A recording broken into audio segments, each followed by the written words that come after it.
Japan के coast से 4 kilometre दूर एक बहुत बड़ा जायंट एयरपोर्ट समंदर में तैर रहा है। इतना बड़ा कि इसको स्पेस में मौजूद इंटरनेशनल स्पेस स्टेशन से भी देखा जा सकता है। ये ना सिर्फ समंदर में बनाया गया दुनिया का पहला एयरपोर्ट है, बल्कि इसको जमीन से कनेक्ट करने वाला ब्रिज, सबसे लंबा पुल भी है। एयरपोर्ट का state of the art design जिस जगह पर बना है, ये उस वक्त इंसान का बनाया हुआ सबसे बड़ा आइलैंड भी था, जिसको खास इसी एयरपोर्ट के लिए बनाया गया था। 20 अरब डॉलर यानी करीब 1650 अरब रुपयों की लागत से तैयार किया गया ये पूरा प्रोजेक्ट अब इंजीनियरिंग मास्टरपीस है।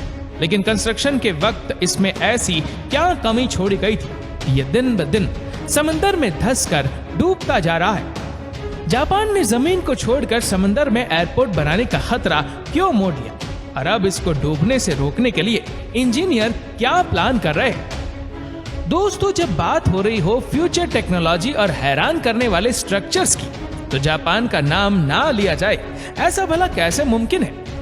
दुनिया की पहली high speed train Tokaido Shinkansen Japan ने वर्ल्ड वॉर II के दौरान न्यूक्लियर अटैक में पूरी तरह तबाह होने के सिर्फ 18 सालों के बाद लॉन्च करके पूरी दुनिया के छक्के छुड़ा दिए थे। बाकी दुनिया सिर्फ गाड़ियों के शॉक एब्सॉर्बर के बारे में बात करती है, लेकिन जापान वह वाहिद मुल्क है जहां अर्थक्वेक से बचने के लिए स्काई स्क्रैपर्स के नीचे भी शॉक एब्सॉर्बर्स लगाया जाता है। पर ऐसा भी नहीं है कि जापान का हर तीर हमेशा सही निशाने पर लगा हो।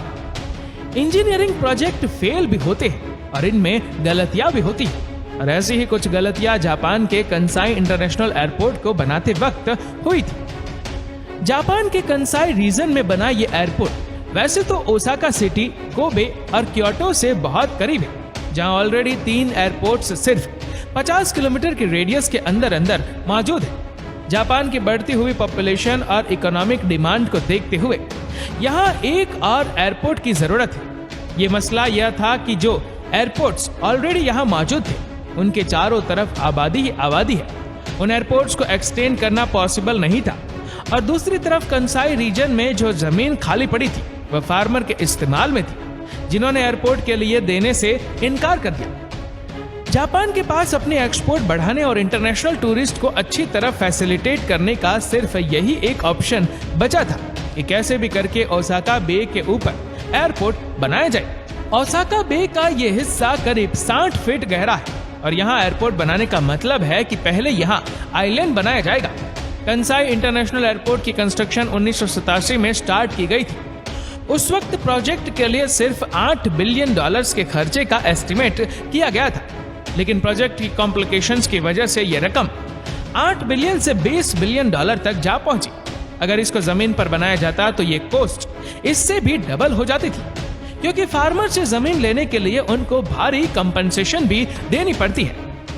इंजीनियर्स ने कंसाई एयरपोर्ट के लिए 2 आइलैंड्स डिजाइन की, एक 4 किलोमीटर तो दूसरा 5 किलोमीटर लंबा। ये दोनों आइलैंड्स एक मैसिव सी वॉल के दम पर खड़े होंगे। यहाँ समंदर करीब 60 फीट गहरा है, जिसको भरने के लिए पहाड़ों से 750 मिलियन क्यूबिक फीट मिट्टी खोद कर लाई गई। जापान ने इससे पहले भी कई आइलैंड्स बनाए थे, लेकिन इस केस में कोस्ट से 4 किलोमीटर दूर समंदर के बॉटम पर मौजूद कीचड़ काफी अलग, जिस पर एक सुपर स्ट्रक्चर बनाना खतरे से खाली नहीं था। इंजीनियर ने समंदर के बॉटम पर मौजूद इस कीचड़ के सैंपल लिए। टेस्टिंग और कैलकुलेशन के बाद कुछ एक्सपर्ट्स ने यह अंदाजा लगाया कि यहाँ एयरपोर्ट 19 फीट तक अंदर धंसेगा, जबकि कुछ का कहना था कि ये 25 फीट से भी ज्यादा अंदर धंस सकता है। मजे की बात यह है कि दोनों सूरतों में एयरपोर्ट को अंदर धंसना ही था। खर्चा बचाने के लिए ऑफिसर्स ने आइलैंड और एयरपोर्ट की फाउंडेशन को 19 फीट धंसने के हिसाब से डिजाइन करवाया, और यही उनकी सबसे बड़ी गलती थी। कंस्ट्रक्शन प्रोसेस का सबसे पहला मसला ओशन फ्लोर को सख्त करने का था। 10 lakh drilling pipe ocean floor में डाली गई और उनको वाइब्रेट किया गया। इस वाइब्रेशन की वजह से जो लूज सैंड थी वह कंप्रेस हो गई, जिससे फ्लोर काफी हद तक सख्त हो गया। पाइप्स निकालकर पीछे रह जाने वाले 10 लाख ड्रिलिंग हॉल्स में पानी ऑब्जर्व करने वाली स्पेशल रेत डाली गई थी। दूसरी तरफ 24 किलोमीटर लंबी सी वॉल को बनाने के लिए 48,000 कंक्रीट ब्लॉक्स का इस्तेमाल किया गया। सी वॉल को जाइंट स्टील चैम्बर्स में पत्थर और मलबा डालकर बनाया गया और फिर इन स्टील चैम्बर्स के बीच में कंक्रीट ब्लॉक रखे गए। सी वॉल बनाने का सिर्फ एक ही मकसद था कि एयरपोर्ट को टाइकून और उसकी वजह से पैदा होने वाली खौफनाक लहरों से बचाया जा सके। अब सी वॉल के अंदर मिट्टी डालकर आइलैंड की हाइट को समंदर के लेवल से 65 फीट तक बढ़ा दिया गया। आइलैंड बनाने के बाद कंस्ट्रक्शन वर्कर्स ने एयरपोर्ट और रनवे के कंस्ट्रक्शन का काम स्टार्ट कर दिया। 1990 में ओसाका से एयरपोर्ट तक ब्रिज को भी बना दिया गया, जो करीब $1 बिलियन का खर्चा खा गया। कंसाई इंटरनेशनल एयरपोर्ट का अंदर धंसना पहले से तय था, लेकिन इंजीनियर और ऑफिसर्स को एक बहुत बड़ी गलतफहमी थी कि एयरपोर्ट सिर्फ 19 फीट अंदर धंसेगा, जबकि कंस्ट्रक्शन के दौरान ही आइलैंड करीब 34 फीट तक अंदर जा चुका था। आइलैंड जो समंदर से 65 फीट ऊपर उठाया गया था, उसमें से 34 फीट एयरपोर्ट लॉन्च होने से पहले ही कम हो चुके थे। इस गहमा गहमी में इंजीनियर्स ने एस्टिमेट लगाया कि 50 सालों में आइलैंड समंदर से 13 फीट की ऊंचाई पर आकर अच्छी तरह स्टेबल हो जाएगा।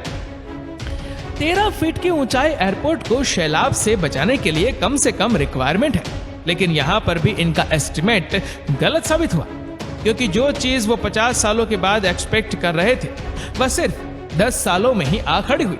जी हाँ, एयरपोर्ट के दूसरे टर्मिनल की लॉन्च तक आइलैंड 52 फीट धंसकर सिर्फ 13 फीट की ऊंचाई तक पहुंच चुका था और आज वह बहुत ही डेंजरस लेवल पर खड़ा दिन ब दिन अंदर जा रहा है। अब ये कहा जा रहा है कि 2056 कंसाई इंटरनेशनल एयरपोर्ट 13 फीट धंसकर समंदर के लेवल तक पहुंच जाएगा। इससे बचने के लिए हर दिन एयरपोर्ट की सी वॉल को ऊंचा किया जाता है, जिसमें अभी तक $150 मिलियन खर्च हो चुके हैं। लेकिन कंसाई इंटरनेशनल एयरपोर्ट को बचाने के लिए सिर्फ सी वॉल को ही मजबूत नहीं किया जा रहा। एयरपोर्ट की फाउंडेशन में हाइड्रोलिक जैक्स लगाए गए, जिनको हर दूसरे साल ऊपर किया जाता है। हर 2 सालों के बाद पूरे एयरपोर्ट की फाउंडेशन को करीब 1.5 इंच ऊपर किया जाता है, जिससे डूबने का खतरा कम तो नहीं रहा, लेकिन डिले जरूर हो रहा है। आइलैंड और एयरपोर्ट को बचाने के लिए ये जो भी प्लान किए जा रहे हैं, ये सिर्फ बेफिजूल है। जापान को अच्छी तरह मालूम है कि एयरपोर्ट एक ना एक दिन हाथ से निकल जाएगा।